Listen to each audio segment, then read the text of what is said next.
할렐루야. 오늘도 예배 자리에 나오신 여러분들을 주님의 이름으로 환영하고 축복합니다.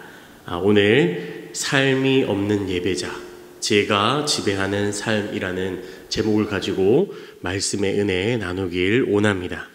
오늘 본문은 여러분들이 잘 아시는 이 아담과 하와가 하나님 앞에 원죄를 지은 이후에 에덴 동산에서 쫓겨난 이후의 모습에 대해서 말씀하고 있습니다.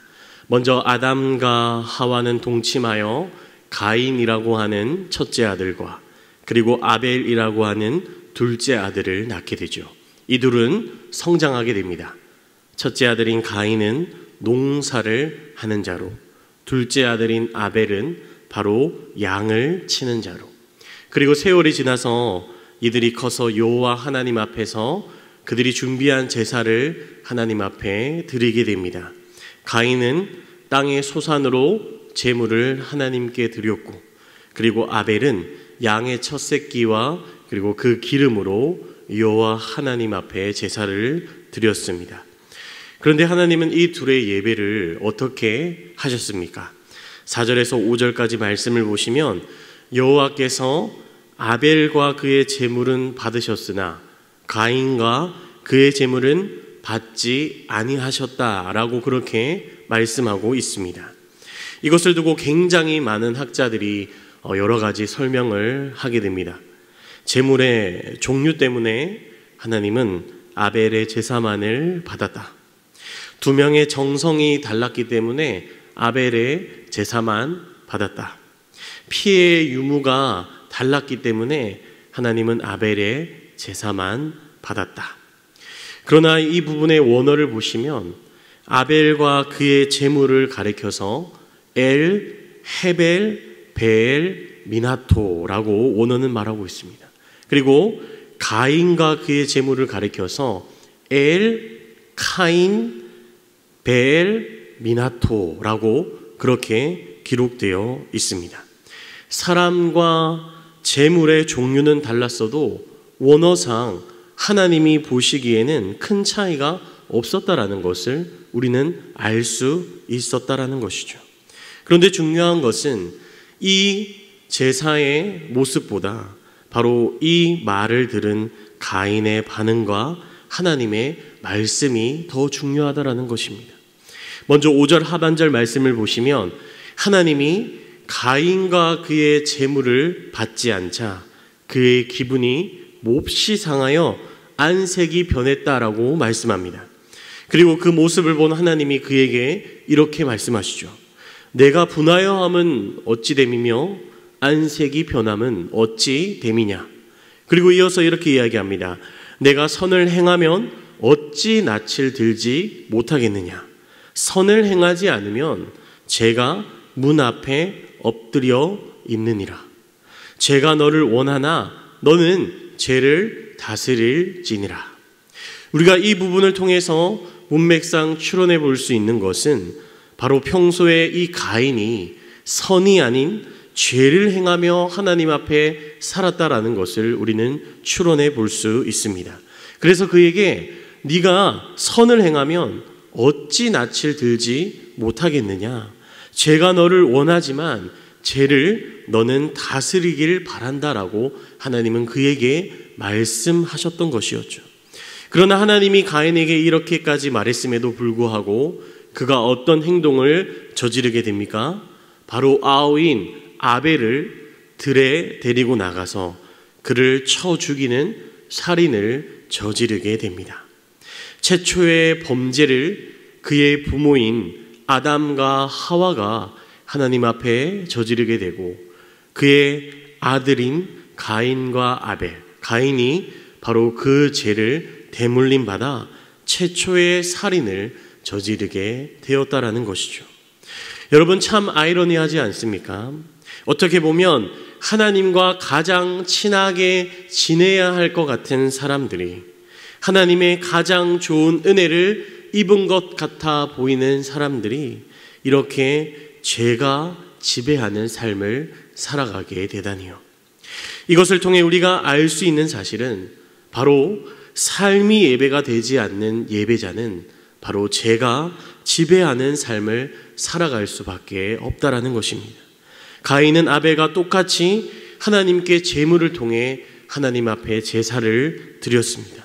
그러나 가인은 그 제사를 통해서만 하나님을 만나려고 했지, 정작 그의 삶 가운데는 죄가 만연히 지배하고 있었다라는 것입니다.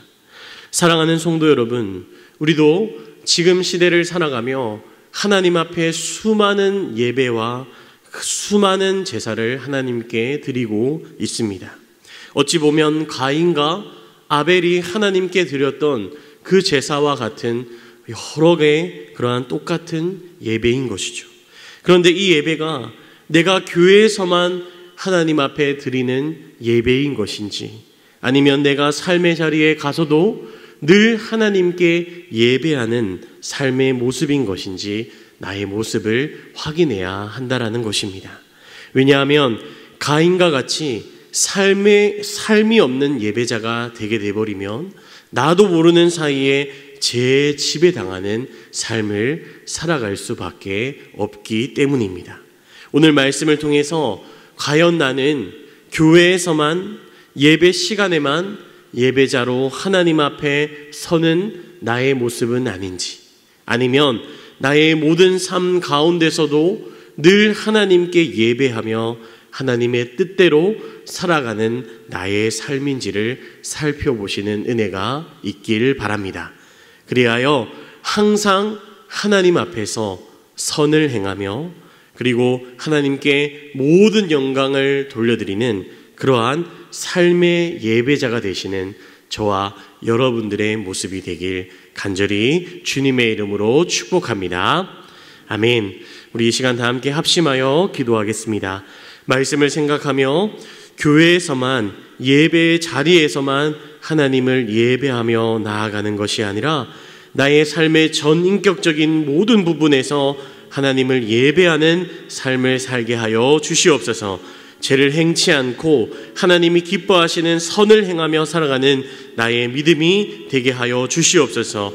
또 교회와 나라를 위해 이 시간 간절히 우리 함께 통성으로 기도하며 나아가도록 하겠습니다. 사랑이 많으신 하나님 아버지, 오늘 이 새벽도 아버지 주님 우리를 깨워주셔서 예배 자리, 기도의 자리에 불러주심에 감사를 드립니다. 하나님 아버지 말씀을 통하여서 주님 아버지 우리가 예배에서만 아버지 주님께 드리는 예배 시간에만 하나님께 나아가는 예배자로서 서는 것이 아니라 정말 아버지 나의 평소의 삶 가운데서도 정말 나의 삶이 예배가 될 수 있는 그런 아버지 나의 모습이 되게 하여 주시옵소서. 죄를 저지르며 마음대로 살아가는 그러한 믿음 없는 모습이 아니라 항상 하나님을 의식하며 하나님과 동행하는 삶 가운데 아버지 나의 삶의 예배자로서의 모습을 주님께서 아버지 붙들어 주시고 나의 삶을 통해서도 주님께 모든 예배를 나아가는 전인격적인 나의 삶이 되게 하여 주시옵소서. 하나님 그리하여 죄를 행하지 않고 하나님 앞에 선을 행하며 살아가는 나의 믿음의 모습이 되게 하여 주시고 하나님 아버지 기뻐하시는 그 모습으로 말미암아 늘 믿음 있는 모습 가운데 하나님과 동행하는 아버지 그런 믿음의 모습의 삶을 살 수 있는 주님 우리의 믿음이 되게 하여 주시옵소서. 하나님 아버지 우리 교회를 아버지 위하여 기도합니다. 하나님 늘 아버지여 기도에 끊이지 않는 아버지 교회 되게 하시고 하나님 아버지 온전히 주님께서 함께하여 주시사 늘 아버지 하나님을 더욱더 바라보며 하나님 주인 되시는 아버지 귀한 교회 되게 하여 주시옵소서. 이 나라를 불쌍히 여겨주시고 하나님의 아버지 존전 앞에 나아가 아버지 우리나라가 아버지 주님 더욱더 아버지 주님 뜻 가운데 흘러갈 수 있도록 주님께서 통치하여 주시고 다스려 주시고 은혜를 베풀어 주시옵소서. 하나님 오늘 하루의 삶도 아버지 주님 앞에 모든 것을 드리며 나아가오니 주님 아버지여 늘 하나님과 동행하는 우리의 삶이 되게 하여 주시고 아버지의 새벽에 아버지 말씀을 통해 기도를 통하여 힘을 얻고 아버지여 용기를 더하여 아버지여 주님 앞에 믿음으로 살아갈 수 있는 오늘 하루의 삶이 될 수 있도록 주님 은혜하여 주시고 축복하여 주시고 인도하여 주옵소서. 사랑이 많으신 하나님 아버지, 오늘 말씀을 통해 우리가 교회에서만 하나님을 예배하는 것이 아니라 나의 모든 삶에서 하나님을 예배하는 예배자가 되게 하여 주시옵소서. 그리하여 죄가 지배하는 죄의 유혹에 넘어져 죄를 짓고 살아가는 우리의 삶이 아니라 늘 하나님 앞에서 선을 행하며 진정한 예배자의 삶을 사는 우리의 믿음이 되게 하여 주시옵소서. 감사드리며 이 모든 말씀 살아계신 예수님의 이름으로 기도하옵나이다. 아멘.